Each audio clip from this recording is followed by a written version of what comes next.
మొట్టమొదటిసారిగా ఈరోజు రెండు ప్రత్యేకతలున్నాయి. ఒకటి, ప్రపంచం మొత్తం ఇంటర్నేషనల్ ట్రైబల్ డే ఆది దినోత్సవాన్ని మనం జరుపుకుంటున్నాం. ఈ సంవత్సరం థీమ్ కూడా చూస్తే గిరిజన హక్కుల పరిరక్షణ, ఆర్టిఫిషియల్ ఇంటెలిజెన్స్, అదే సమయంలో గిరిజనుల్ని ఆర్థికంగా పైకి తెచ్చే కార్యక్రమానికి శ్రద్ధ పెట్టడం. రెండో ఫంక్షన్ మనం చూస్తే రాఖీ పండుగ. ఆప్యాయంగా ఆడబిడ్డలు అన్నలకు రాఖీ గట్టి ఆశీర్వాదాలు తీసుకొని రక్షణ పొందే పండుగ అన్న చెల్లెల అనుబంధం. ఇలాంటి పవిత్రమైన రోజున నేను పాడేరుకు రావడం నా అదృష్టంగా భావిస్తున్నానని చెప్పి కూడా నేను మీకు తెలియజేస్తున్నాను. ఈ కార్యక్రమానికి హాజరైనటువంటి మంత్రివర్యాలు, గిరిజన మహిళ సంధ్యారాణి గారు, మాజీ శాసనసభ్యురాలు గిడ్డి ఈశ్వరి గారు, ఈరోజు నేను కొత్తగా ఒక కార్యక్రమాన్ని బంగారు కుటుంబం మార్గదర్శి, నేను ఎప్పుడు కూడా ఒకటే అనుకున్నాను, నేను కష్టపడేది డబ్బులుండే వాళ్ళ కోసం కాదు, నేను కష్టపడేది మారుమూల ఉండే ఇలాంటి పేద కుటుంబాల కోసం కష్టపడుతున్నాను తప్ప ఇంకోటి కాదు. నేను ఎన్నో సందర్భాల్లో మీకు ఒక మాట చెప్పాను, సంపద సృష్టించాలి, సంపద సృష్టించి ఆ సంపద మళ్లీ పేదవాళ్లకు అందుబాటులో పెట్టాలి. డబ్బులుండే వాళ్ళతో సమానంగా పేదవాళ్లు కూడా మెరుగైన జీవన ప్రమాణాలుంటే అదే నిజమైన సమాజం. ఆ సమాజం కోసమే నా జీవితాంతం ఈ పేదవాళ్ళని పైకి తీసుకురావడానికే కష్టపడతాను, అంకితం చేస్తానని మరొక్కసారి ఈ పవిత్రమైన రోజున మీకు విజ్ఞప్తి చేస్తున్నా. ఇక్కడ మీరు చూస్తే కుమారి మణి, బంగారు కుటుంబం, గిరిజ, ఇక్కడ మార్గదర్శిని కూడా ఇంట్రడ్యూస్ చేస్తున్నాను. ఇది ఒక సంకల్పం మాత్రం, దీన్ని నిరంతరం పైకి తీసుకుపోయే బాధ్యత ప్రభుత్వం ఇచ్చే అన్ని పనులు ఇస్తాం. అదే సమయంలో నేను ఆలోచించేది, ఎవరైతే సమాజం వల్ల పైకొచ్చిన వ్యక్తులు తిరిగి సమాజానికి ఇవ్వాల్సిన బాధ్యత వాళ్ళకుంది. ఒకప్పుడు జన్మభూమి తీసుకొచ్చాం, ఆ రోజు సమాజం కోసం, గ్రామం కోసం పనులు చేశారు. ఈరోజు P4 public private peoples partnership కింద కుటుంబాల్ని అడాప్ట్ చేసుకుని మిమ్మల్ని పైకి తీసుకొచ్చే బాధ్యత వాళ్ళకు అప్పచెప్పి ఎప్పటికప్పుడు నేను మానిటర్ చేస్తా. నేనిచ్చే కార్యక్రమాలన్నీ ఇస్తున్నా, ఆ విషయం కూడా మీరు గుర్తుపెట్టుకోవాలి. ఈరోజు ప్రభుత్వం ఎన్నికపోవడం లేదు, సూపర్ 6 ఆ రోజు నేను చెప్పా, ఈరోజు సూపర్ హిట్ చేశానా లేదా మీరే ఆలోచించండి. చేశారంటే గట్టిగా చెప్పండి, కూడా చెప్పండి. ఈ మారుమూల పాడేరులో అది చూసినప్పుడు ఒక ఆనందం. ఇక్కడుండే గిరిజన సోదరులకు, అక్కా చెల్లెళ్లకు అందరికీ మరొక్కసారి నమస్కారాలు. ఈరోజు ఇక్కడికి వచ్చినప్పుడు మీ ముఖంలో ఆనందం చూడాలని వచ్చాను. మాటలతో ఆనందం రాదు, చేష్టలతో ఆనందం వస్తుంది. అలాంటి పనులు చేసి మళ్లీ మీ ఆశీర్వాదానికి వచ్చానని చెప్పి మరొక్కసారి మీ అందరికీ విజ్ఞప్తి చేస్తున్నా. గతంలో 1-2 సార్లు కార్యక్రమాలు పెట్టుకుంటే వాతావరణం అనుకూలించలేదు, అందువల్ల రాలేకపోయాం. కానీ నాకెప్పుడు కూడా ఈ ప్రాంతానికి వచ్చినప్పుడు ఒక ఆనందం, మిమ్మల్ని చూస్తే ఒక ధైర్యం కూడా వస్తుంది. ఏజెన్సీ అంటే దేవుడు సృష్టించిన ఒక అద్భుతం ఇది. మీరు ఆ విషయం మీరు గుర్తుపెట్టుకోవాలి. నేను హెలికాప్టర్లో వస్తూ ఆ కొండలు చూసినప్పుడు మళ్ళీ ఒక జన్మ ఉంటే ఇక్కడ పుట్టాలి, ఇక్కడ ఉండాలనే విధంగా ఈ కార్యక్రమాలు అద్భుతంగా ఉన్నాయి. ఒక ఆహ్లాదకరమైన, స్వచ్ఛమైన, అందమైన ఆ కొండలే కాదు, ఏజెన్సీ అంటే మంచి మనసుండే ప్రజలు కూడా, మీరందరినీ నేను చూస్తున్న మంచి మనసుండే ప్రజలు. మీకు కలుషితం లేదు, నిర్మోహమాటంగా మాట్లాడతారు, మంచుంటే మంచి అని చెప్పే మనస్తత్వం ఉండేవారు. ఆదివాసులంటే గుర్తుకొచ్చేది సహజ నైపుణ్యం, సామర్థ్యం, మన సంస్కృతి, భారతీయ మూలాలు. ఇప్పుడే నేను చూశాను మీ పండుగలు. ఆ పండుగలు చూస్తే విత్తన పండుగ దగ్గర నుంచి సంక్రాంతి వరకు 6-7 పండుగలు ఎంత పవిత్రంగా చేస్తున్నారంటే అందరూ మర్చిపోయారు, కానీ గిరిజన ప్రాంతంలో మాత్రం మర్చిపోలేదు. దీనికి హ్యాండ్స్ ఆఫ్. ఆదివాసులు, గిరిజనులు అభివృద్ధి చెందితేనే రాష్ట్రం కూడా అభివృద్ధి చెందుతుంది.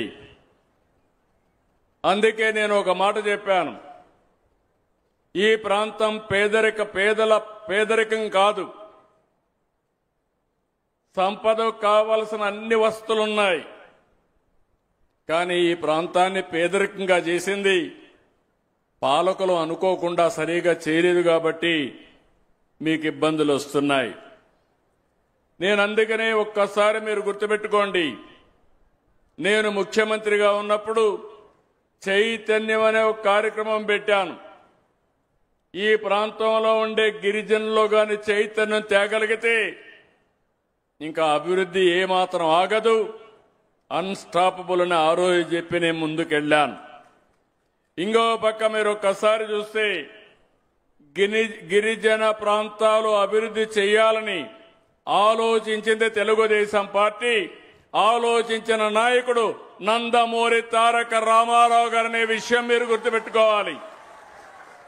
ఇప్పుడు కొత్త తరం మర్చిపోవచ్చు, కానీ 83లో తెలుగుదేశం పార్టీ వచ్చినప్పుడు గిరిజన ప్రాంతంలో చదువులు లేకపోతే, టీచర్లకు క్వాలిఫికేషన్ లేకపోతే మైదానం నుంచి ఇక్కడికి వస్తా ఉంటే కాదు మీకే ఉద్యోగాలు ఇవ్వాలని ఆ రోజుట్లోనే ఇక్కడ ఉద్యోగాలు మీకే రిజర్వేషన్ చేసిన వ్యక్తి నందమూరి తారక రామారావు గారు.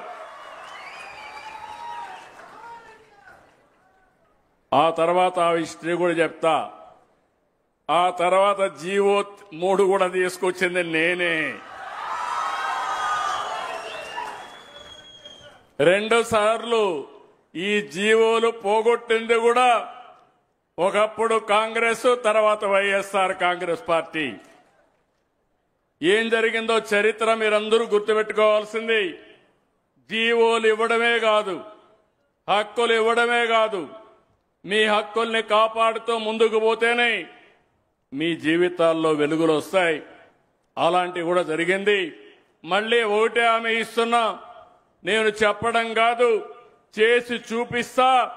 అదే మాదిరిగా మీ హక్కులు కాపాడడానికి అనునిత్యం మీతో ఉంటానని మరొక్కసారి హామీ ఇస్తున్నా.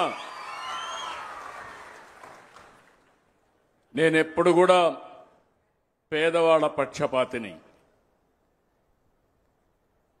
ఇంకొక పక్క గిరిజనుల సంక్షేమం, గిరిజన ప్రాంతాల అభివృద్ధిపై నాకు ఒక ప్రత్యేక శ్రద్ధ ఉంది.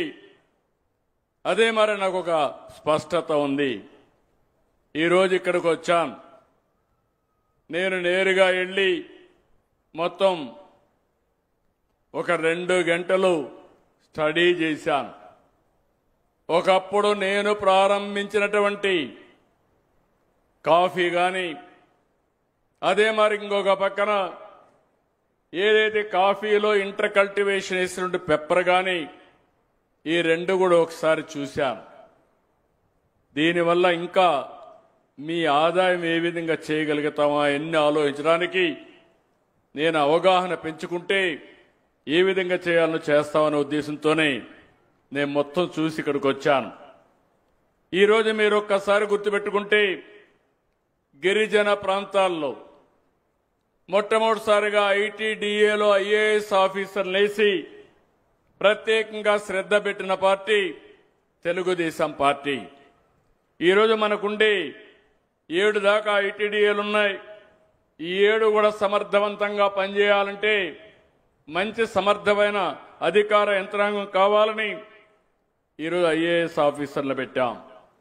28,32,000 మంది ఇక్కడ ఉన్నారు, గిరిజనులు ఉన్నారు. 8,41,000 కుటుంబాలు ఉన్నాయి. ఇంకో పక్క మీరు ఒక్కసారి ఆలోచిస్తే ఇప్పుడే సుధారాణి గారు చెప్పారు. ఈరోజు ఇక్కడ మీరు చూసినప్పుడు 3,77,051 మంది గిరిజనులకి ప్రతి నెల 400, 600, 10,000, 10,000, 4,000, 6,000, 10,000, 15,000 పింఛన్లిచ్చే ఏకైక రాష్ట్రం భారతదేశంలో ఒక్క తెలుగుదేశం ప్రభుత్వమే. నేను అడుగుతున్నా మా మిత్రుల్ని, పక్కన ఛత్తీస్గఢ్, మనం ఇక్కడి నుంచి బయలుదేరితే నేరుగా వైజాగ్ పోవాలంటే 2 గంటలు పడుతుంది. ఇప్పుడు మనం వేసుకున్న రోడ్ల వల్ల నేను ఆ రోజు ఒకటే ఆలోచించా, ఛత్తీస్గఢ్ నుంచి విశాఖపట్నం రావాలంటే చాలా సమస్యలు ఉండేటివి. నేషనల్ హైవేకి శ్రీకారం చుట్టాం. ఈరోజు ఇటు పోతే 2.5 గంటల్లో మీరు ఛత్తీస్గఢ్ వెళ్తారు. అక్కడ ఎంత పింఛన్ ఇస్తున్నారో ఒక్కసారి చూడండి.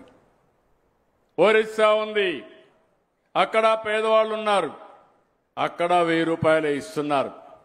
అలాంటిది 4,000 రూపాయలు పేదవాళ్లకు పింఛన్ ఇచ్చే ఏకైక ప్రభుత్వం తెలుగుదేశం ప్రభుత్వం, ఎన్డీఏ ప్రభుత్వం. ఒకప్పుడు 200 రూపాయలు ఆ పింఛన్ కూడా పెట్టింది ఎన్టీ రామారావు గారి 35 రూపాయలతో 83లో ప్రారంభిస్తే నేను వచ్చిన తర్వాత దాన్ని 70 రూపాయలు 95లో చేస్తే తర్వాత మళ్లీ నేను 14కి వచ్చే లోపల 200 రూపాయలు అయితే నేను వచ్చి దాన్ని 2,000 రూపాయలు చేశాను. అంటే 10 రెట్లు పెంచాను.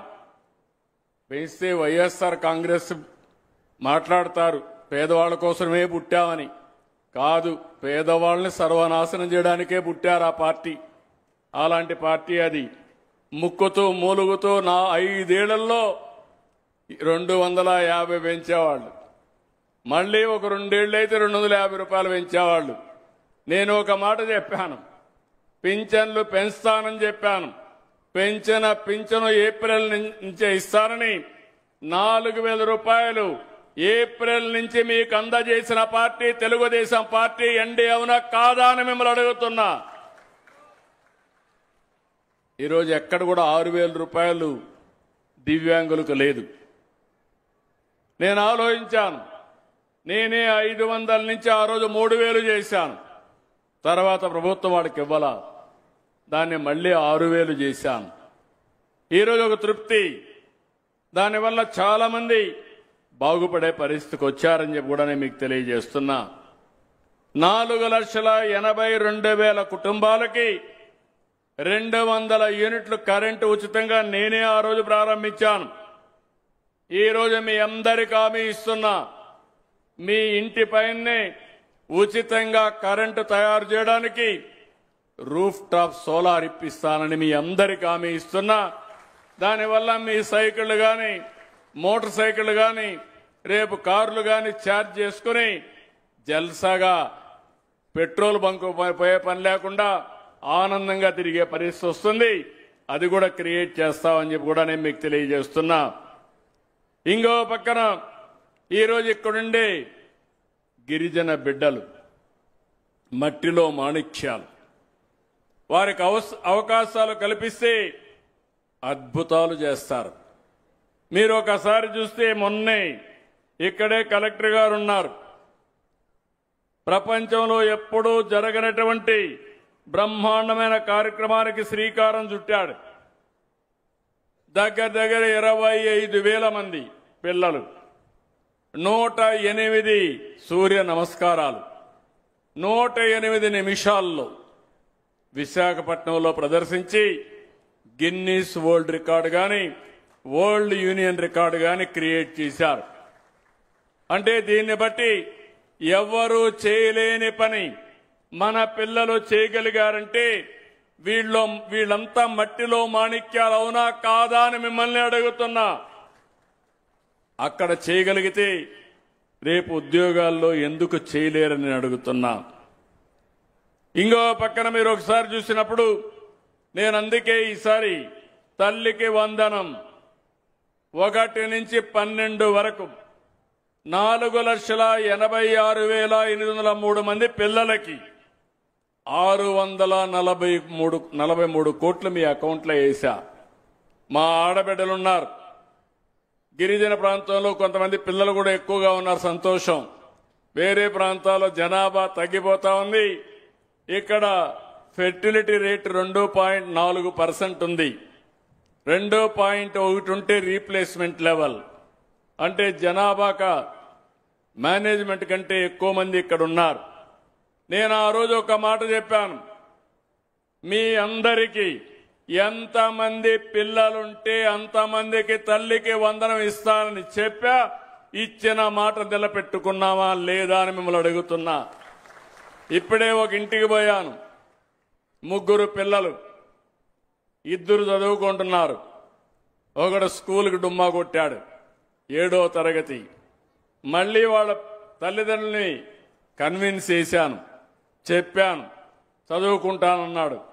అతను కూడా స్కూల్కి పంపించి 15,000 రూపాయలు కూడా అదనంగా ఇమ్మని ఆదేశాలు ఇచ్చాను కలెక్టర్కి. అంటే 3 ఉంటే 45,000 రూపాయలు ఆ తల్లికి ఇచ్చావంటే అది తెలుగుదేశం పార్టీ మీ పట్లుండే అభిమానం, కమిట్మెంట్ అని చెప్పి నేను మీకు తెలియజేస్తున్నా. నేను చెప్పింది వాస్తవం అయితే గట్టిగా చప్పట్లు కూడా చెప్పండి మా ఆడబిడ్డలు. అందరికీ వచ్చిందా లేదా అమ్మా మీరే చెప్పండి. వచ్చిందా? వచ్చిందంటే చేలిపైకెత్తండి. హ్యాపీనా? ఆనందంగా ఉన్నారా? మీ ముఖంలో ఆనందం చూడాలనేది కోరిక. నాకు చాలా కష్టాలున్నాయి. 5 ఏళ్లు విధ్వంసం జరిగింది. నేను సూపర్ 6 చెప్పా.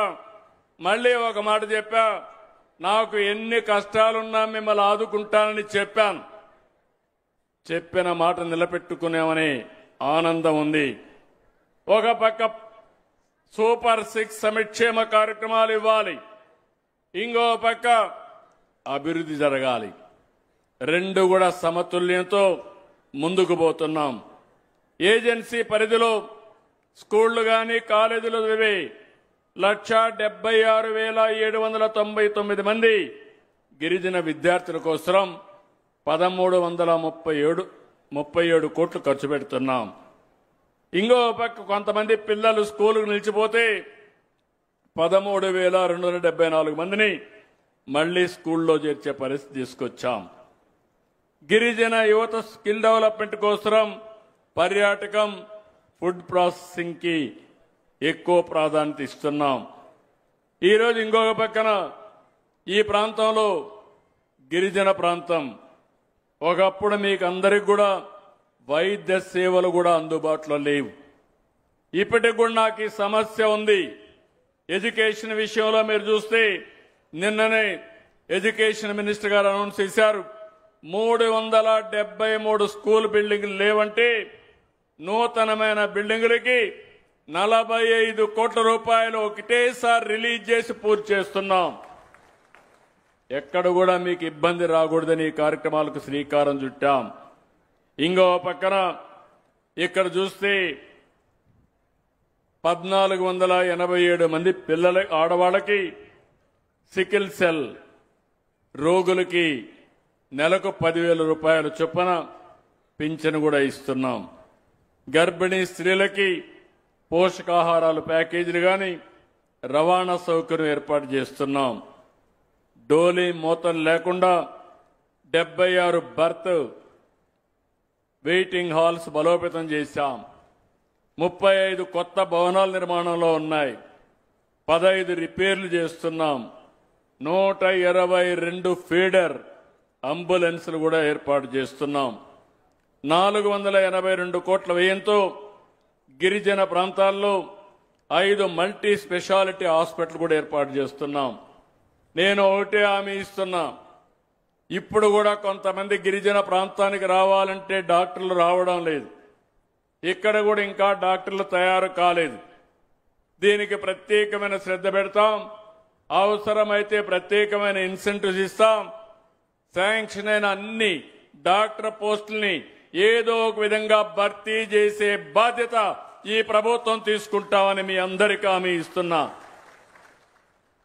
అరకు కాఫీ నేను ప్రమోట్ చేసిన బ్రాండ్. నేను ఇప్పుడు కూడా ఒకటే ఆలోచిస్తూ ఉంటాను. అరకు కాఫీ కానీ గిరిజన ప్రాంతంలో ఆర్గానిక్ అగ్రికల్చర్ ప్రమోట్ చేసి దానికి అవసరమైన సర్టిఫికేషన్ ఇప్పించి ట్రేసబిలిటీ పెట్టి మనం తయారు చేసే వ్యవసాయ ఉత్పత్తులు ప్రపంచం మొత్తం మార్కెట్ చేయాలన్న ఆలోచన. ఒకప్పుడు మీరు చూస్తే ఒక నాంది ఫౌండేషన్ ద్వారా ప్యారిస్లో కూడా ఒక అరకు కాఫీ స్టాల్ మనం పెట్టాం.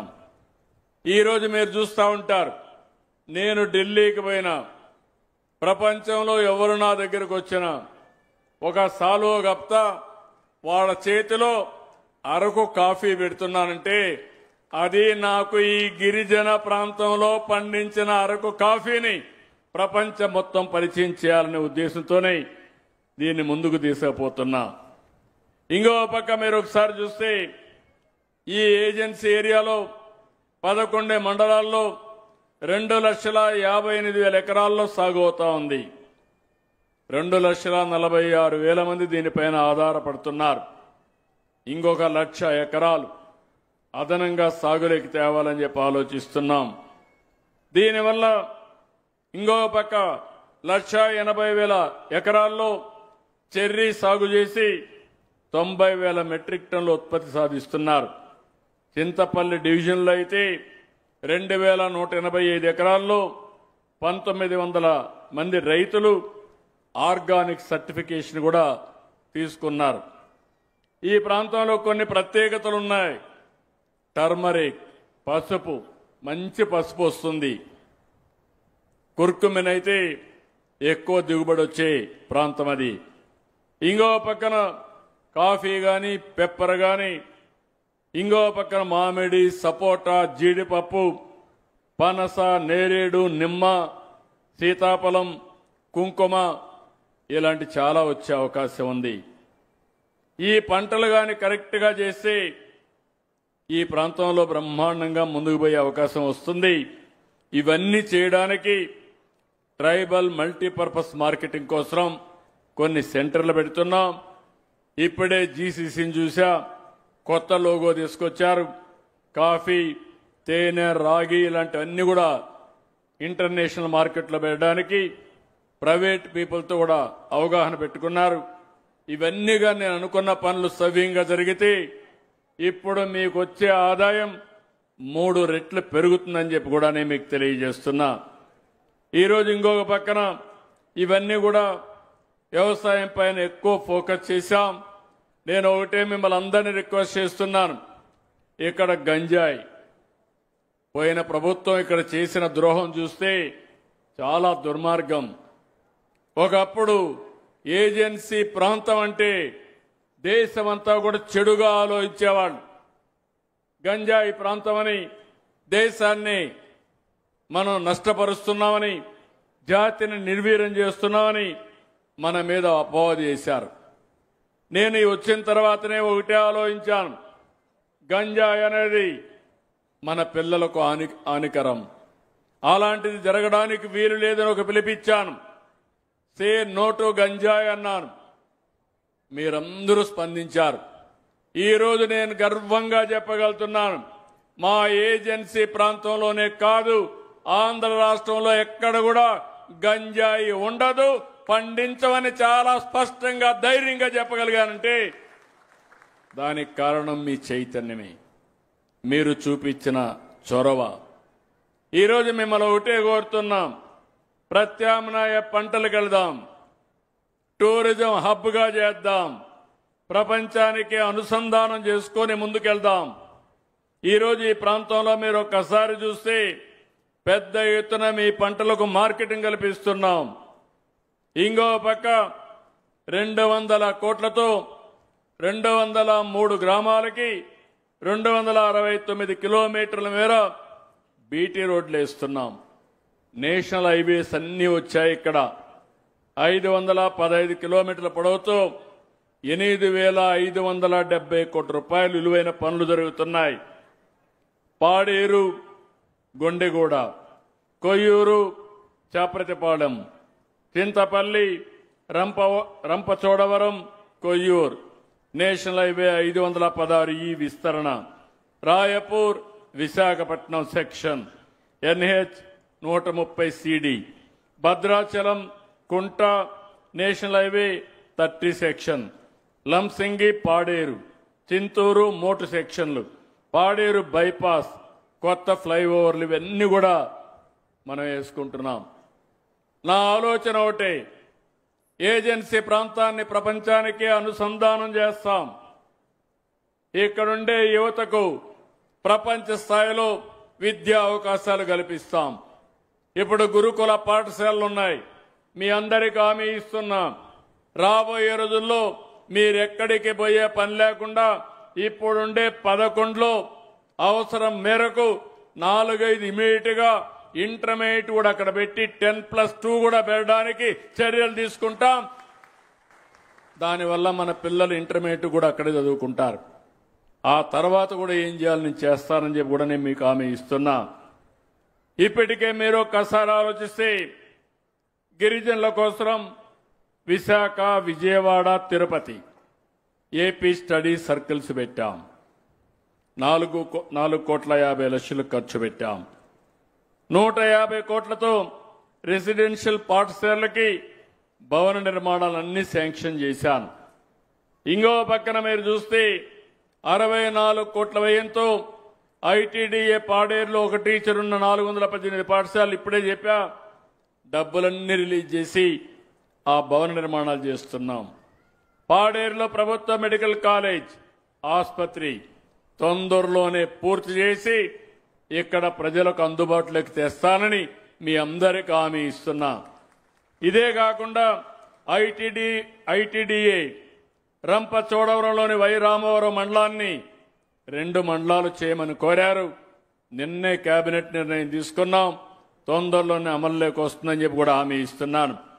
ఇంకో పక్క సీతంపేట ఐటీడీఏలో మల్టీ స్పెషాలిటీ ఆసుపత్రి 50 కోట్లతో కడుతున్నాం.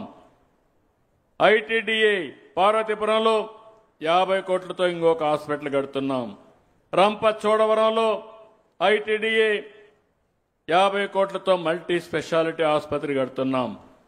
కేఆర్ పురంలో 50 కోట్లతో ఇంకొక మల్టీ స్పెషాలిటీ ఆసుపత్రి కడుతున్నాం.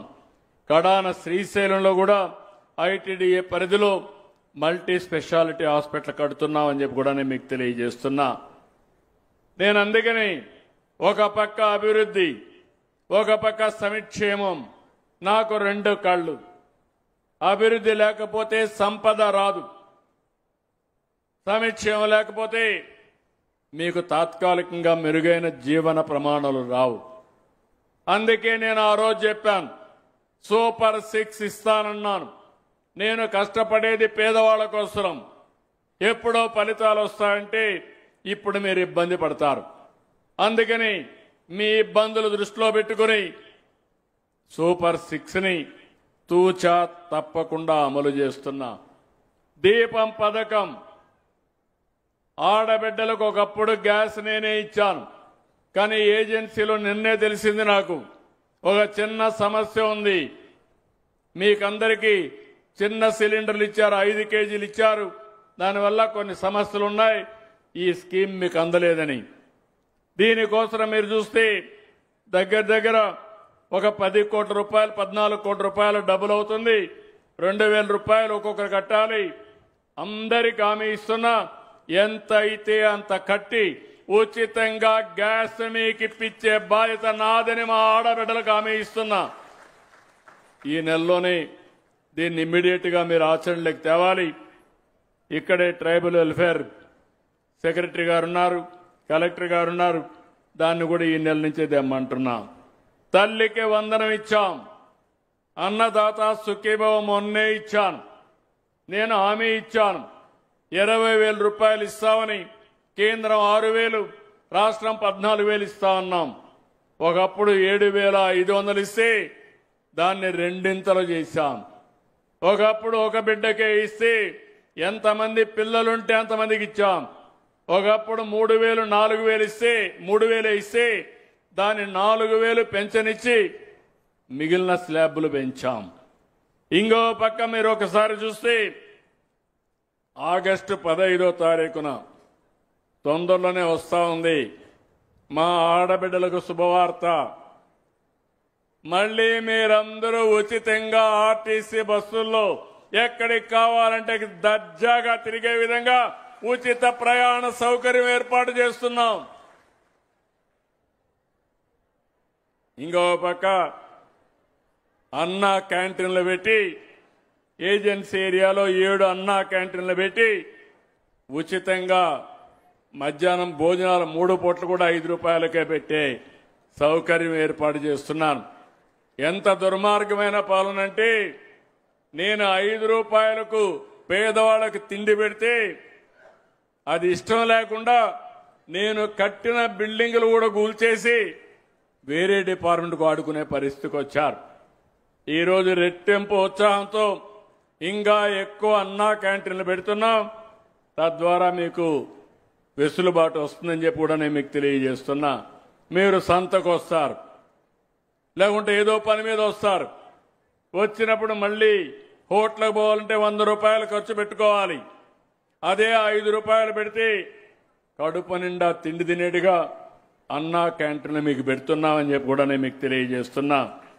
ఇది కాకుండా మెగా డిఎస్సి ఇప్పుడే చెప్పారు, ఈ నెలాఖరికి 16,500 మంది కొత్తగా టీచర్లు నియమించి మీ స్కూల్స్ పంపించే బాధ్యత నాది. ఇంకొక పక్క 20 లక్షల ఉద్యోగాలు ఇప్పటికే ఆలోచించాం. 10 లక్షల కోట్ల రూపాయలు పెట్టుబడులు రావడానికి ఎంఓయూలు చేశాం. దీనివల్ల 8 లక్షల నుంచి 9 లక్షల మందికి ఉద్యోగాలు వస్తాయి. ఇంకా ఇలాంటివి అనేక కార్యక్రమాలు చేసి మీకు ఉద్యోగాలు కల్పించడానికి, ఇక్కడుండే యువత వేరే ప్రాంతాలకు పోకుండా ఇక్కడే ఇవ్వడానికి నేను ముందుకు వస్తానని చెప్పి కూడా నేను మీకు తెలియజేస్తున్నా. ఇక్కడికి వచ్చినప్పుడు నేను ఇప్పుడే మాట్లాడినప్పుడు ఒక బ్యాంబో ఏదైతే వెదురు ఇక్కడ ఎక్కువ ఉంది, 6 లక్షల ఎకరాల్లో వెదురుంది, అడవుల్లో ఉంది. మా డాక్రా సంఘాలకు ఆడబిడ్డలందరికీ హామీ ఇస్తున్నా. ఒక ప్రాజెక్టుకి ఇప్పుడే సంతకం పెట్టాం. 5,000 మందికి సంవత్సరానికి 1 లక్ష రూపాయల ఆదాయం వచ్చేట్టుగా ఒక ప్రత్యేకమైన కార్యక్రమాన్ని చేసి మా ఆడబిడ్డల్ని ఆర్థిక వెసులుబాటు ఇచ్చే కార్యక్రమానికి శ్రీకారం చుడతారని మీ అందరికీ హామీ ఇస్తున్నా. ఇది హైదరాబాద్లో ఐఎస్బి, మన ఐటీడీఏ వీళ్ళు ఒక అండర్స్టాండింగ్కి వచ్చారు. ఇది వస్తే దగ్గర మీరు చూస్తే పెద్ద ఎత్తున ఆర్థిక వ్యవస్థ ఇక్కడ ఉండే వాళ్ళకి ఇంప్రూవ్ అవుతుందని చెప్పి కూడా నేను మీకు తెలియజేస్తున్నా.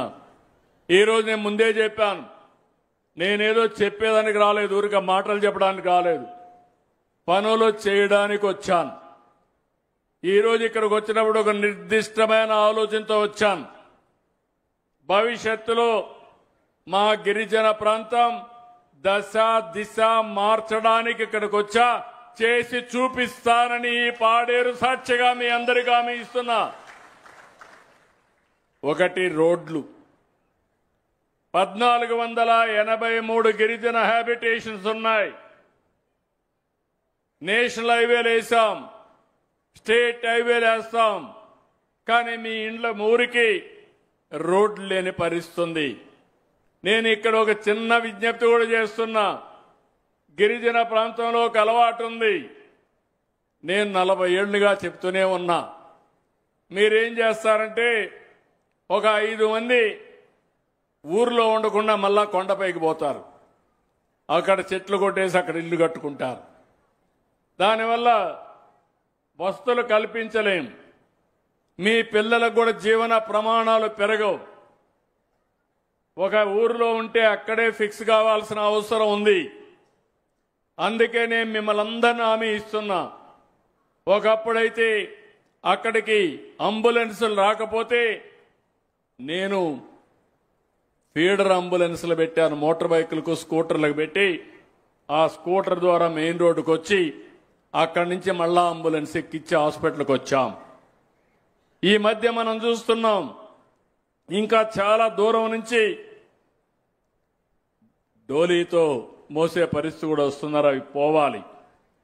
అందుకే 1483 గిరిజన హ్యాబిటేషన్లకి 2850 కోట్ల రూపాయలు ఖర్చు పెట్టి గ్రామీణ సడక్ యోజన గాని రాష్ట్ర ప్రభుత్వం చేసి ప్రతి ఒక్క ఊరికి రోడ్డేసే బాధ్యత ఈ ప్రభుత్వం తీసుకుంటామని మీ అందరికీ హామీ ఇస్తున్నా. 2 నీళ్లు, పరిశుభ్రమైన తాగునీరు, జల్ జీవన్ మిషన్ కింద 2124 పనులు చేసి 220 కోట్ల రూపాయలు 25 కోట్లు ఖర్చు పెడతాం. ఇంకో పక్కన 2026 డిసెంబర్ నాటికి మరో 1774 పనులు కూడా పూర్తి చేసి 171 కోట్ల రూపాయలతో త్రాగునీరు కల్పించే కార్యక్రమానికి శ్రీకారం చుడతాం. హార్టికల్చర్ ఉద్యానవనం mission for integrated development horticulture కింద 2030 వరకు ఈ ప్రాంతాల్లో 1938 కోట్లు ఖర్చు పెట్టి ఐటీడీఏల్లో వాల్యూ అడిషన్ కూడా వెళ్ళి మీ ఆదాయాన్ని పెంచుతామని చెప్పి కూడా నేను మీకు తెలియజేస్తున్నా. జాతీయ రహదారులు ముందే చెప్పాను. 8570 కోట్ల రూపాయలతో 515 కిలోమీటర్లు పూర్తి చేస్తాం. ఇది కాకుండా ఇంకా 19,411 కోట్లతో 472 కిలోమీటర్లు అంతర్జాతీయ స్థాయిలో రోడ్లేసే కార్యక్రమానికి శ్రీకారం చుడతాం. ఎకో టూరిజానికి అనుకూలమైన ప్రాంతం 10 కోట్లు మంజూరు చేస్తాం. ఇప్పుడే బ్యాంబో కల్చర్ నేను చెప్పాను. ఉన్నత విద్య విజయనగరం జిల్లాలో కురుపాంలో ట్రైబల్ ఇంజనీరింగ్ కళాశాల ఉంది. పనులు వేగంగా జరుగుతున్నాయి. దాన్ని పూర్తి చేస్తాం. ఇంకో పక్కన విజయనగరం జిల్లాలో సాలూరు దగ్గర 519 ఎకరాల్లో ట్రైబల్ యూనివర్సిటీ నిర్మాణం జరుగుతూ ఉంది. మొన్నే నేను రివ్యూ చేశాను. దీన్ని పూర్తి చేసి మీకు అంకితం చేసే బాధ్యత, గిరిజనుల యూనివర్సిటీ తెచ్చే బాధ్యత మేము తీసుకుంటామని చెప్పి కూడా నేను మీకు తెలియజేస్తున్నా. ఇది కాకుండా అరకు, లంసింగి, మారేడుమిల్లి ప్రాంతాలు బ్రహ్మాండమైన టూరిజం క్లస్టర్స్గా వస్తాయి. ఇప్పుడే గిడ్డీశ్వరి గారు చెప్తున్నారు. ఈ 3-4 నెలలైతే ఇక్కడ సూర్యుడు ఉదయించే ప్రాంతానికి వచ్చి ఉదయం 4 గంటలకు నిద్రలేసి ఆ ప్రాంతానికి పోయి పర్యాటకులు చూసే పరిస్థితి. ఎక్కడా లేనటువంటి బ్యూటిఫుల్ సినరిక్ ప్లేస్ ఇది. దీన్ని ఆధారంగా చేసుకుని ఏ విధంగా ముందుకు పోవాలన్నా ముందుకు పోతాం. ఇప్పటికే దగ్గర 200కు పైగా హోమ్ స్టేలు, అంటే మీ ఇల్లే గెస్టులకు ఆతిథ్యాన్ని ఇచ్చే విధంగా కార్యక్రమానికి శ్రీకారం చుట్టాం. ఈరోజు రాబోయే రోజుల్లో 1000 దాకా చేయాలని చెప్పి ముందుకు పోతున్నాం. దీనికి అవసరమైతే ఆర్థిక సహాయం ఇస్తాం. ఒక ఊర్లో ఉండి గిరిజన సంస్కృతి సాంప్రదాయాల్ని మీతో భాగం పంచుకోవడానికి చాలా మంది బయట నుంచి వస్తారు, విదేశాల నుంచి వస్తారు, ఇక్కడే ఉంటారు. ఇక్కడే ఉండి మనం పరిస్థితులన్నీ స్టడీ చేసి వాళ్ళు వెళ్తారు. అలాంటి టూరిజానికి కూడా ఎక్కువ ప్రాధాన్యత ఇస్తాం. దీనికి ఎంత డబ్బులైనా ఖర్చు పెట్టి ముందుకు పోతాం. ఇంకో పక్క ఎకో టూరిజం ఉంది. తజాంగు రిజర్వాయర్, చెరువుల వేనం వ్యూ పాయింట్, రూదర్ ఫస్ట్ గెస్ట్ హౌస్ ఇలాంటివి ఉన్నాయి. అవి కూడా టూరిజం హబ్స్గా తయారు చేస్తాం.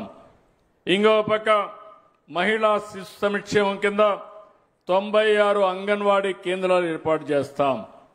ఇది కాకుండా మీరు చూస్తే విశాఖ జిల్లా ముఖ్యంగా ఈ యొక్క ప్రాంతంలో ఉండే గిరిజనులందరికీ గ్రామీణ ఆవాస్ యోజన కింద 54,000 ఇండ్లు శాంక్షన్ చేసి ఇల్లు లేని వారందరికీ ఇండ్లు కట్టించే బాధ్యత ఈ ప్రభుత్వం తీసుకుంటామని మీ అందరికీ హామీ ఇస్తున్నా. ఇంకో పక్కన ముందే చెప్పా 7 అన్నా క్యాంటీన్లు పెడతాం, డబ్బులు కూడా శాంక్షన్ చేశాం. ఇంకో పక్కన అన్నింటికంటే ముఖ్యంగా ఇప్పుడే గిడ్డి ఈశ్వరి గారు కూడా మాట్లాడారు. ఇక్కడుండే వాళ్ళందరిలో ఒక ఆలోచన రావాలి. ఏదైతే మొట్టమొదటిసారిగా GOMS నంబర్ 275 ఇది ప్రారంభం. అంతవరకు గిరిజనుల యొక్క ప్రాంతాల్లో టీచర్లు కానీ ఉద్యోగస్తులు కానీ రిజర్వేషన్లు లేవు.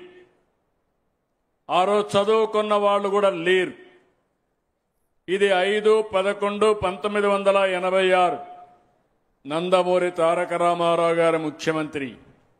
ఆయన ఒకటే ఆలోచించాడు, మా గిరిజన పిల్లలు చదువుకోలేదు, చదువుకోకపోతే ఉద్యోగాలు ఇవ్వడానికి వీలు లేదా, అవసరమైతే BA పాస్ అయితే BEd లేకపోయినా పర్వాలేదు, లేకుంటే BA డిగ్రీ లేకపోతే ఇంటర్మీడియట్ పాస్ అయిన వాళ్ళకి ఇస్తా, ఆ తర్వాత చదువుకుంటారని మొట్టమొదటిసారిగా గిరిజన ప్రాంతంలో టీచర్ ఉద్యోగాల్ని గిరిజనులకు రిజర్వ్ చేసిన వ్యక్తి ఎన్టీ రామారావు గారు.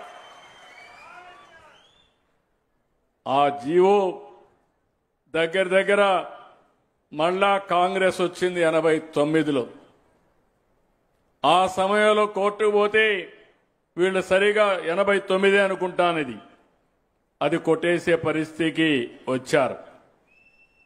నేను మళ్ళీ 1/1/2000 దగ్గర మీరు గుర్తుపెట్టుకోవాలి. దానిపైన ప్రత్యామ్నాయ జీవో ఇస్తే అక్కడి నుంచి 98లో సుప్రీంకోర్టులో మళ్ళీ లేనిపోని సమస్యలు వచ్చాయి. నేను వస్తానే ఆలోచించాను. ఆ రోజు ఆలోచించి 100% గిరిజన పిల్లలకే ఇక్కడ ఉద్యోగాలు ఇవ్వాలని రాజ్యాంగంలో ఉండే 5th షెడ్యూల్ 5.1 ఆధారంగా ఇస్తూ అందులో 33% ఆడబిడ్డలకు కూడా రిజర్వేషన్లు కల్పించాను. ఈ జీవో నేను ఇచ్చింది 10/1/2000 సంవత్సరంలో సమైక్య ఆంధ్రప్రదేశ్లో ఇచ్చిన జీవో ఇది. ఆ తర్వాత కొంతమంది కోర్టుకు వెళ్ళారు.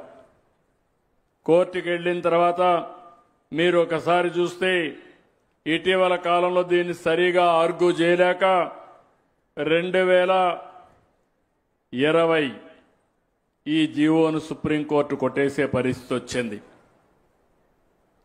22 ఏప్రిల్ 2020 5 మంది జడ్జిలు సుప్రీంకోర్టులో ఈ జీవోను కొట్టేశారు.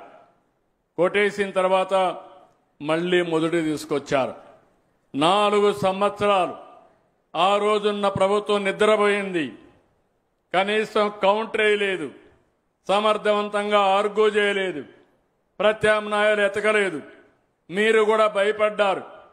ఏదైనా మాట్లాడితే మిమ్మల్ని జైల్లో పెడతారు, కేసులు పెడతారు అని మీరు కూడా భయభ్రాంతులైపోయారు. మా గిరిజనులు అల్లూరి సీతారామరాజు గారి ఆధ్వర్యంలో బ్రిటిష్ వాళ్ళ గుండెల్లో నిద్రపోయిన మా గిరిజనులు కూడా ఆ 5 ఏళ్లు భయపడి ఇంట్లో పడుకున్నారు. ఇప్పుడు మాట్లాడుతున్నారు. నేను మీ మనిషిని, మీకంటే నాకు ఎక్కువగా శ్రద్ధ ఉంది. తప్పకుండా ఏ విధంగానైనా సరే మళ్ళీ న్యాయం చేయాల్సిన బాధ్యత, దీన్ని సరిచేయవలసిన బాధ్యత నా పైన ఉంది.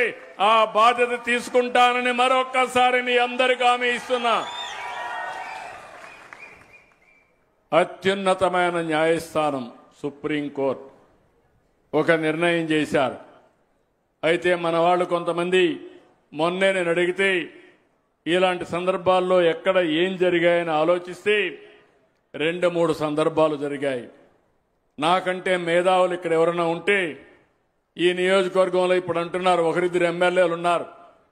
7 గిరిజన ప్రాంతంలో ఎమ్మెల్యేలు 5 మందిని తెలుగుదేశం పార్టీని గెలిపించిన బాధ్యత మీ అందరిది. తెలుగుదేశం జనసేనని గెలిపించారు, ఎన్డీఏని గెలిపించారు, కానీ ఇక్కడ మాత్రం గెలిపించలా. ఇంకోది ఇక్కడ అరకులో గెలిపించలే. ఎక్కడైతే నేను అభివృద్ధి చేశానో, ఎక్కడైతే అభివృద్ధి అంతా కూడా నేను ఇక్కడ శ్రద్ధ పెట్టానో ఇక్కడ మాత్రం గెలిపించలా. కారణం నాకు తెలియదు. కానీ వాళ్ళు అంటున్నారు ఇప్పుడు వచ్చి నన్నేదో ప్రశ్నిస్తారంట. నన్ను కాదు మీరు ప్రశ్నించేది, మిమ్మల్ని నేను ప్రశ్నిస్తున్నా, సమాధానం చెప్పమంటున్నా.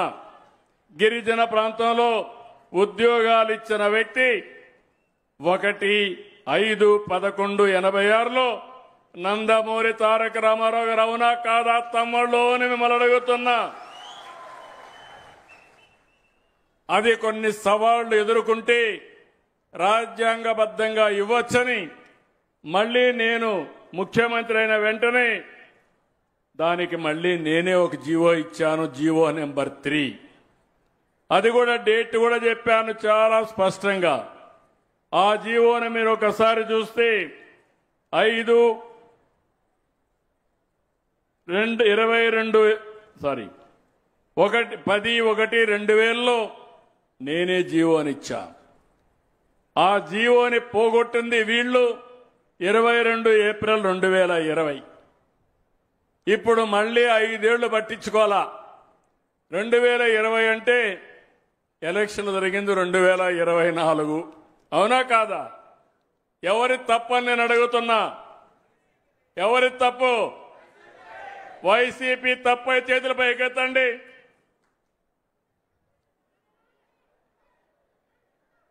ఏమమ్మా? కాబట్టి వైసీపీ నాయకులు ఈ పాడేరుకొచ్చి నేల మీద మీ ముక్కును గీసుకుంటే అప్పుడు బుద్ధి వస్తుంది మీకు. మీ నాయకుడిని అడగండి, ఎందుకు చేయలేకపోయారు అడగండి. అడిగేది చేత కాకపోతే మీరైనా క్వశ్చన్ చేయాల్సి వచ్చింది. మీరు అది కూడా చేయకుండా ఇప్పుడు నన్ను అడగడానికి మీకు ఎలాంటి అర్హత లేదు. కానీ ఒకటే చెప్తున్నా, ఈ గిరిజన ప్రాంతం నా సొంతం, ఈ గిరిజనులు నా వాళ్ళు, ఈ గిరిజనులకు అన్యాయం జరగడానికి వీలు లేదు. మీతో నేనుంటా. వాళ్ళు అనుకుంటున్నారు బాబాయిని చంపి వేరే వాళ్ళపైన నేరం వేసినట్టు తప్పు చేసి నా మీద నేరం వేయాలనుకుంటున్నారు. నేను చాలా మొండి, ఇలాంటి వాళ్ళని మాత్రం వదిలిపెట్టిన. ఒకసారి చూస్తే నన్నే ఏమార్చారు. నేనే సీఎం, నిద్రలేశా.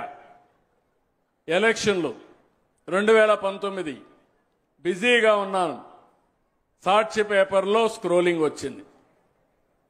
ఏమని వచ్చిందంటే వివేకానంద రెడ్డి గుండెపోటుతో చనిపోయాడు. ఏం తమ్ముళ్ళు, ఏమమ్మా మీరేమనుకుంటారు? పాపం అనుకుంటారు లేదా?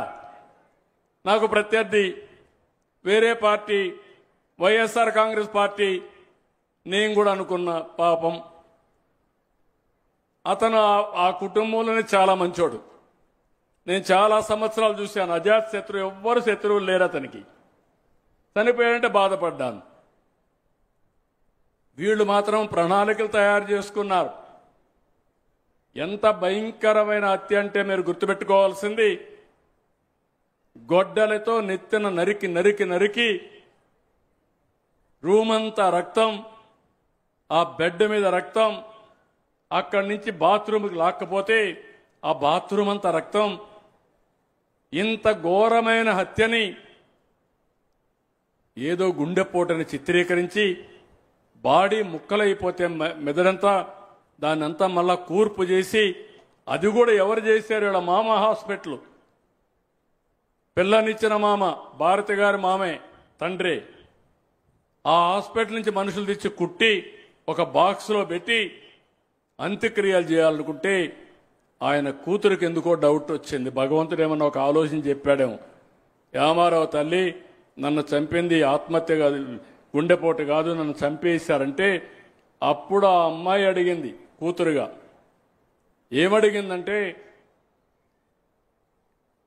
పోస్ట్ మార్టం చేయమని.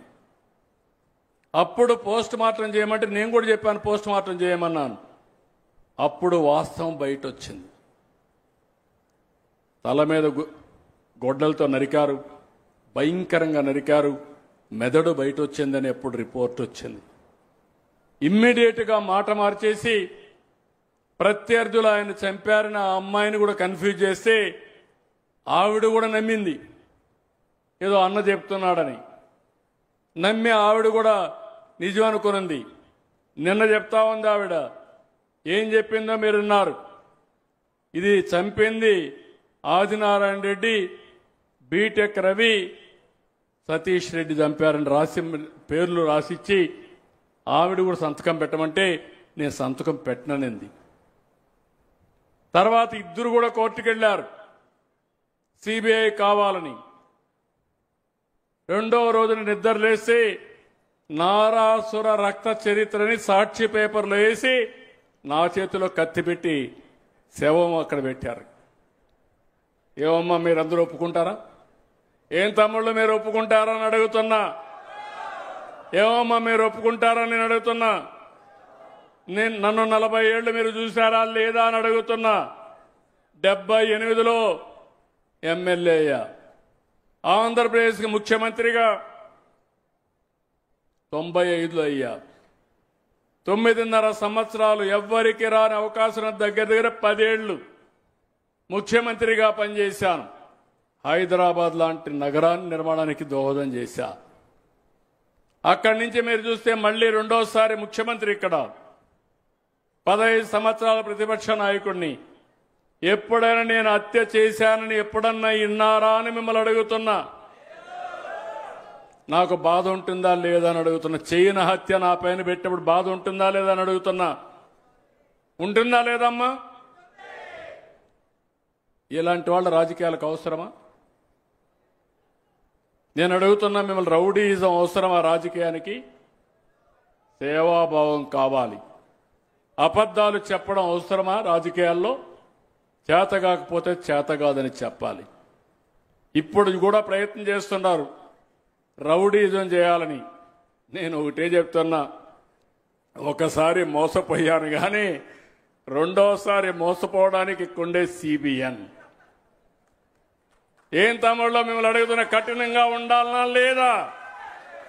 ఏమమ్మా ఆడబిడ్డలో కఠినంగా ఉండాలనా లేదా? ఏజెన్సీ ఏరియాలో గంజాయి పెంచి మన పిల్లల జీవితాలు నాశనం చేయాలనుకున్న వ్యక్తులు మళ్ళా కపట నాటకాలతో వస్తే క్షమించాలా అని మిమ్మల్ని అడుగుతున్నా. అందుకే మీకోసం గట్టిగా ఉంటా, స్టబన్గా ఉంటా. నేరస్తులు రాజకీయ ముసుగులో ఉంటే ముసుగు తీసి వీళ్ళని ఎక్కడ పెట్టాలనో అక్కడ పెట్టే బాధ్యత, మీకు రక్షణ ఇచ్చే బాధ్యత నాదని నా ప్రజలందరికీ విజ్ఞప్తి చేస్తున్నా. ఈరోజు ఈ పవిత్రమైన స్థలంలో మీ అందరికీ చెప్తున్నా, ఇక్కడికి వచ్చినప్పుడు మోడుకొండమ్మ టెంపుల్ పాడేరులో ఉంది. ఇక్కడ ఈ టెంపుల్ని అభివృద్ధి చేయాలని కోరారు. ఒక 2 కోట్ల రూపాయలు ఖర్చు అవుతుందని చెప్పారు. శాంక్షన్ చేస్తున్నానని చెప్పి కూడా నేను మీకు తెలియజేస్తున్నా. ఇంత మునిపే గ్యాస్ సిలిండర్ల విషయం కూడా చెప్పాను, అది కూడా చేస్తామని చెప్పి నేను మీకు తెలియజేసుకుంటూ, ఇప్పుడే మళ్ళీ ఒకసారి నేను చెప్పింది మీ అందరికీ అర్థమైంది అనుకుంటాను. మీరు కూడా కొంతమంది ఆలోచించండి. జీవో నెంబర్ 3ని ఏ విధంగా మళ్ళీ దాన్ని ఏ రూపంలో పునరుద్ధరించాలో అందరితో నేను మాట్లాడుతున్నా. మొన్నే చర్చలు కూడా చేశా, ఇంకా చేస్తా. వేరియస్ ఆప్షన్స్ ఉన్నాయి. ఒకరిద్దరు 5-1 కింద అప్పుడు ఇచ్చాం రాజ్యాంగంలో, ఇప్పుడు 5-2 కింద ఇస్తే నిలుస్తుందని కూడా అంటున్నారు. కానీ నిలవకపోతే మళ్ళా 5-10 ఏళ్లు పోతుంది. బెనిఫిట్ రావాలి, మీకు న్యాయం చేయాలి. మీ అందరితో మాట్లాడి వీలైనంత తొందరలో, అత్యంత తొందరలో నిర్ణయం తీసుకుంటానని మీ అందరికీ హామీ ఇస్తున్నా. ఎప్పుడు కూడా నేను ఒక్క మంచి పని ఈరోజు చేయాలంటే సాయంత్రం వరకు కూడా వెయిట్ చేయను, ఉదయమే చేసేస్తా. అది నా మనస్తత్వం. కాబట్టి అది చేస్తానని చెప్పి నేను మీకు తెలియజేస్తూ, ఇప్పుడు ఇక్కడ P4 అదే సమయంలో బంగారు కుటుంబాన్ని ఒక్క నిమిషం ఇంట్రడ్యూస్ చేసి దాని ప్రొసీజర్ కూడా చెప్తాం. దానిపైన మనం వైండప్ చేసుకుందాం. బంగారు కుటుంబం రమ్మ, మైక్ తీసుకొని చెప్పమ్మా, నీకు ఏంటి విషయం చెప్పు. గట్టిగా మాట్లాడమ్మా, మైక్ దగ్గర పెట్టుకొని గట్టిగా మాట్లాడు. నమస్కారం సార్, నా పేరు మణి, మాది వంజంగి. మా భర్త పేరు శివకృష్ణ. నాకు 3 పిల్లలండి, 2 ఆడపిల్లలు, 1 మగ బాబు. మేము కూలి పనే చేసుకొని బ్రతుకుతాం సార్. మాకంటూ ఒక ఆధారం చూపెడతారని అదే. ఎంతమంది మొత్తం ఇంట్లో? ఇంట్లో 5 సార్, 3 పిల్లలు, నేను. 3 పిల్లలు ఏం చదువుతారమ్మా? పాప 5వ క్లాస్ సార్, బాబు 2వ క్లాసు, లాస్ట్ పాప 1st క్లాస్. First class. 3 డబ్బులు వచ్చిందమ్మా? వచ్చింది సార్. ఎంత వచ్చిందమ్మా? 39,000. 13 × 3,000, 3కి 39,000 వచ్చింది. 2,000 స్కూల్కి ఇచ్చాం. స్కూల్కే ఇచ్చాం కదా సార్. నమ్మకమే కదా నీకు? నమ్మకం అంటే ఆడిచ్చాం, మా డబ్బులు ఇచ్చావు. నువ్వు ఆడ మీటింగ్లు ఉంటాయి, అక్కడ ఏం చేశారో కూడా విద్యా కమిటీ ఉంది, వాళ్ళ అకౌంట్కి 2,000 రూపాయలు ఇచ్చాం. అక్కడ అభివృద్ధి వాళ్ళు చేస్తారు. నువ్వేం కోరుకుంటున్నావు ఇప్పుడు P4లో? నేను సార్ మార్గదర్శి నుంచి మిషన్ నేర్చుకున్నాను సార్. నాకు ఏదైనా ఆధారం చూపెడతారని అనుకున్నాను. ఓకే. ఎవరమ్మా ఇక్కడ మార్గదర్శి? మీరమ్మా చెప్పమ్మా, మీరేంటమ్మా మీది? నా పేరు గిరిజ సార్. నేను సెంటర్ ఫర్ పీపుల్స్ ఫారెస్ట్రీ అనే ఒక ఆర్గనైజేషన్లో పనిచేస్తున్నాను. మేము ఇక్కడ ఒక 10 సంవత్సరాలుగా పాడేరు, తర్వాత హుకుంపేట మండలాల్లో పనిచేస్తున్నాం. వంజంగి ఇమ్మాయి ఉంటున్న ప్రాంతంలో కూడా మేము పనిచేస్తున్నాం సార్. సో ఈ అమ్మాయి ఇంకా కొంతమంది మహిళలతో, కానీ ఈమె కొన్ని ప్రత్యేకమైన సమస్యల గురించి చెప్పిందనమాట మాకు. తర్వాత మన ఈ పథకం విన్నప్పుడు ఇలా మహిళలకి సపోర్ట్ చేయాలి అంటే, చాలామంది మహిళలతో నేను చాలా కాలంగా పనిచేస్తున్నాను సార్. ఆర్థిక సహాయం ఒక్కటే సరిపోదు, వాళ్ళకి ఒక మానసికంగా ఒక స్థైర్యం కలిగించాలి. ఇప్పుడు మేము ఇచ్చిన ప్రోగ్రామ్ ఎంతవరకు రిలేటెడ్ అవుతుంది చెప్పండి. ఇప్పుడు మేము P4 అన్నాం, ఆ స్ఫూర్తిని కూడా అర్థం చేసుకొని ఉంటారు మీరు. ఇప్పటి నుంచి చేస్తున్నారు. What are all the deficiencies వీళ్ళల్లో, వాళ్ళకి ఎట్లా అందుబాటులో ఉంటాం అంటే, ఇప్పుడు ఈ అమ్మాయి ఎయిదర్ ఒక కిరాణా షాప్ లాంటిది కానీ, లేదా ఒక టైలరింగ్ కూడా తనకి కొంచెం వచ్చు సార్. ఆ రెండిట్లో ఏదో ఒకటి తను స్టార్ట్ చేస్తానని అంటోంది. ఈ బిజినెస్ వైపుగా వెళ్ళడానికి తనకి ఉంది సార్, ఆ ఉత్సుకత చూపిస్తోంది తను. మనం కొంచెం సోషల్ మీడియా ద్వారా కొంచెం స్పెషలైజ్డ్గా టైలరింగ్లో ఇప్పుడు మోడల్స్ కూడా వస్తున్నాయి కదా, అలాంటివి చేసి చేయాలి అని ఆలోచనలో ఉంది సార్. ఆ రకంగా ఈ అమ్మాయికి సాయం చేయాలని నేను అనుకుంటున్నాను. మీరు మొత్తం అమ్మాయిని పిల్లల చదువు గురించి గైడ్ చేస్తూ, అవసరమైతే ఆర్థిక సహాయం చేసి ఈ అమ్మాయికి కూడా జీవనోపాధి ఇవ్వడానికి, ఆదాయం పెంచడానికి వర్కౌట్ చేస్తారు. ఇక్కడ ఏజెన్సీ ఏరియాలో తక్కువ ఉంటారు పారిశ్రామికవేత్తలు వీళ్ళందరూ.